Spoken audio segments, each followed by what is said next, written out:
Welcome back to Cn2 Sports. The NFL season comes to a close this Sunday, so it's time for a return of the Weekend Warriors. Our director, Mark Johnson, is back to help me handicap the big game between the Ravens and his 49ers. Yes, sir. I know he's going to be like a kid at Christmas sitting in front of that TV.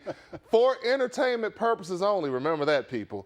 Before we get to the Sunday Super Bowl championship, though, we got some other marquee games taking place this weekend. You ready to roll, Mark? Yes, I am. Let's get to it. All right, let's start out with a game being held earlier that same day. The Cards battling it out against Marquette in a whiteout at the Yum Center. And, Mark, Cards have been struggling lately. Yes. They got back on the winning track against Pittsburgh, but still didn't look all that good. I'm not so sure they worked out all their kinks.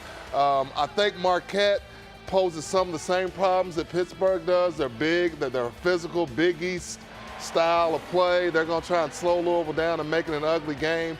I also think that they've got probably a little bit better talent than Pitt and is a better team. So the Cards are going to have their hands full. I don't know why, though. I think they're going to find a way to pull out another ugly win. You know, this team right now, I don't think they're playing well enough to go out there and roll over Marquette.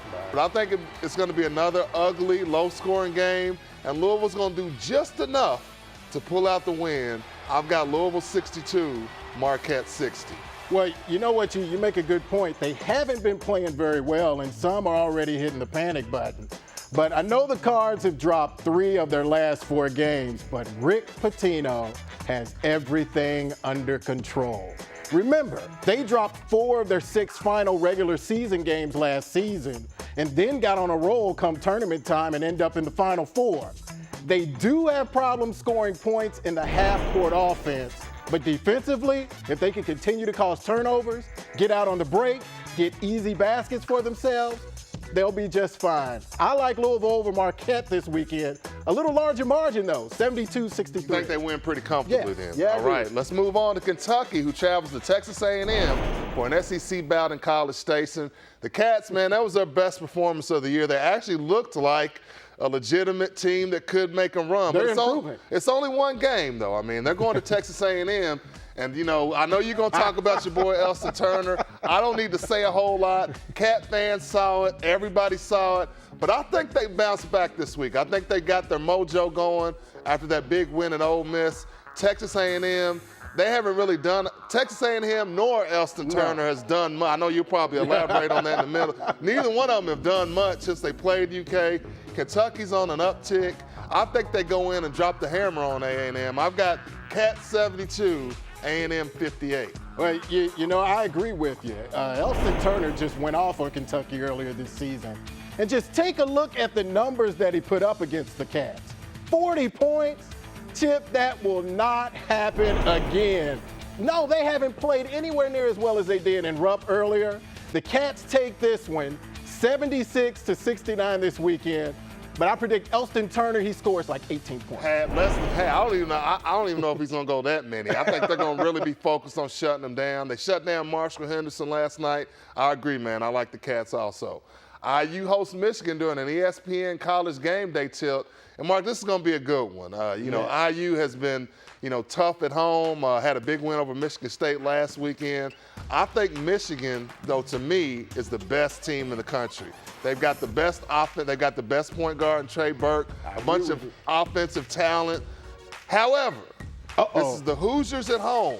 I think Michigan, like I said, they're the best team in the country in my mind, and right now, they're my national championship pick. Now, I think they're going to cut down the nets. But they're going to go into Indiana and lose on Saturday night because the Hoosiers don't lose big games at home. Now, I know they dropped one to Wisconsin, but I think they might have been sleepwalking through that one a little bit.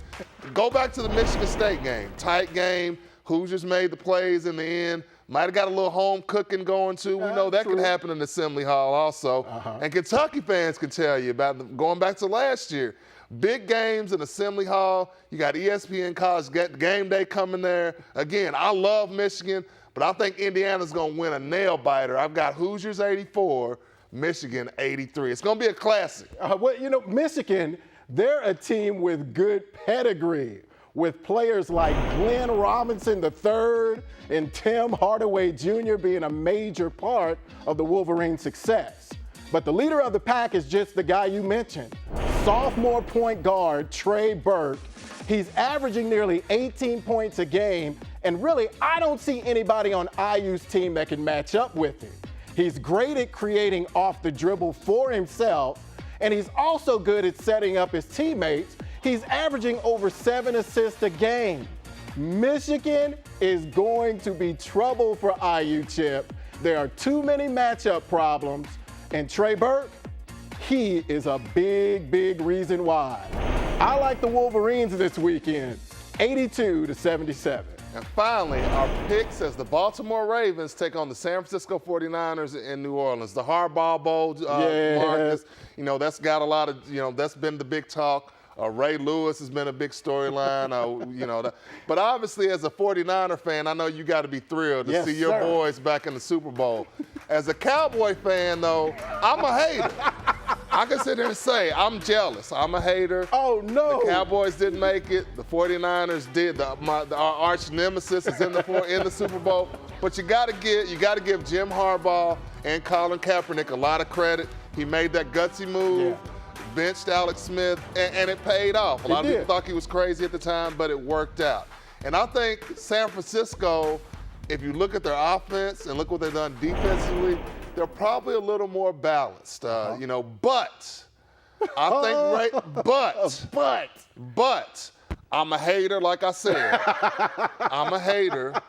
And I just have a hunch, man. John has kind of been the overshadowed Harbaugh boy coming up. Jim was have his time next season. Jim was the quarterback of the Bears. Jim is Jim is kind of the more big talker. John's just kind of your regular guy. I think John slips in and gets his brother. I like the Ravens. I think they've been on a mission since the whole Ray Lewis retirement announcement. Yeah. They seem like a team of destiny to me. I think it's going to be a low-scoring defensive game, but I'm going with Baltimore 20, San Francisco 17, and my Cowboys will be there next year. Oh, shame, shame, shame, Chip. Now, with Ray Lewis making the Super Bowl his swan song, you can expect the Baltimore Ravens to play a little more motivated on Sunday. But sorry, Ray and Chip, my San Francisco 49ers just happen to be the most complete football team in the NFL this season. Since Jim Harbaugh made Colin Kaepernick the starting quarterback, the offense for the 49ers has been lethal. The Ravens were going to have their hands full trying to stop Frank Gore, LaMichael James, Vernon Davis, Michael Crabtree, and I won't forget about the old man, Randy Moss. But now, Kaepernick makes the 49ers offense more dangerous with his arm and his ability to run the ball. The Ravens front seven, they're gonna have to keep him from getting to the outside and turning the corner, because look at that speed, breakaway speed. Man, he's gone, it's over.